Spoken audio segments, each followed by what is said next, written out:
Salut à tous, alors aujourd'hui on se retrouve au potager pour aborder une nouvelle petite vidéo sur les semis à faire au mois de mai. Aujourd'hui je vais vous parler de 5 semis, donc on va faire les semis de haricots, les courges, donc butternut, potimarron. On fera aussi les semis de maïs et quelques fleurs avec les tournesols et les amarantes.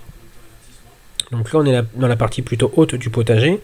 On a commencé à installer des petites structures en bambou, donc il y en a une au fond là, et une première ici, donc c'est sur celle-ci qu'on va venir semer nos haricots grimpants. Donc c'est une forme de pyramide, donc on a bien planté les piquets dans le sol, on les a attachés les quatre ensemble au sommet.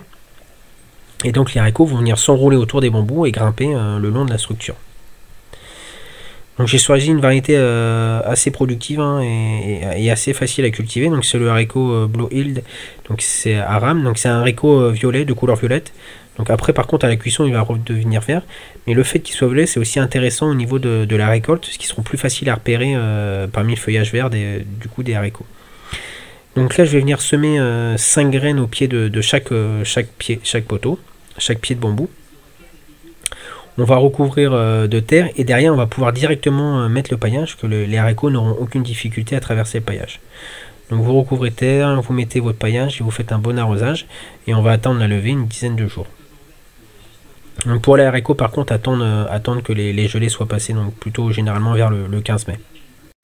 Ensuite on va faire les semis de courges. Donc là j'ai choisi plusieurs variétés. On va avoir du potimarron, butternut, courge musquée de Provence et une autre variété de courge musquée. J'ai préparé mon terreau en avance, donc j'ai mélangé par contre terreau et compost, donc ça me fera un mélange un peu plus riche. Et pour les courges je choisis toujours des pots avec un plus grand volume parce qu'elles ont tendance à se développer un peu plus rapidement que les autres variétés. Donc, et je vais venir semer 2 graines par pot. Donc là j'ai préparé tous mes pots, donc je vous montre juste pour les butternuts, pour les autres courges ça sera exactement la même chose. Donc toujours la petite étiquette pour pas se tromper, parce que bon les courges ont tendance à toutes se ressembler. Donc je sème mes graines avec la pointe vers le bas, on recouvre légèrement de terreau, on tasse un petit peu, derrière on va venir faire un bon arrosage. Pour les courges, alors moi je les laisse sous serre froide jusqu'à la mi-mai ou en intérieur.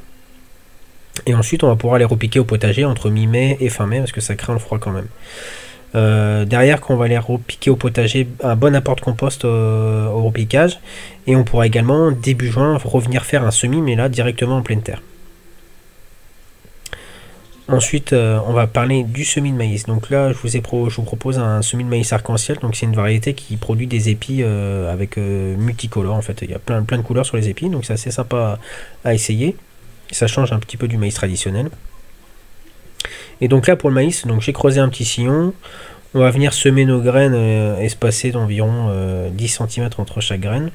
Et si c'est encore trop serré à la levée, on pourra venir éclaircir et enlever un pied sur deux. Vous pourrez venir coupler une fois que votre maïs sera sorti, donc, et qu'il y aura une bonne taille, plutôt 10-15 cm, venir semer des haricots au pied. Comme ça ils pourront profiter du pied de maïs pour venir s'enrouler autour. Ça fera aussi comme un tuteur. Donc pour le maïs comme pour les haricots, ne pas hésiter à repailler derrière pour maintenir l'humidité du sol. Le maïs n'aura aucune difficulté à traverser le paillage.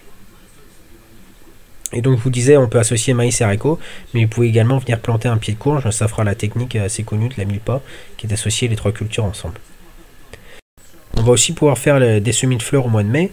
Donc là j'ai choisi 3 variétés. Donc il y a une variété de tournesol rouge, un tournesol jaune géant, et aussi des amarantes. Donc c'est des très jolies fleurs rouges. C'est très sympa au potager. Donc là je vais venir semer les graines de tournesol. Donc j'ai choisi une plaque, ça me permet d'éviter les attaques de limaces qui sont assez friandes des jeunes pousses de tournesol, et de perdre les 3/4 de mes tournesols. Donc là comme ça je pourrai les repiquer derrière tranquillement au potager à la fin mai, et ils auront déjà développé une certaine taille, donc ils seront à peu près éloignés de tout danger.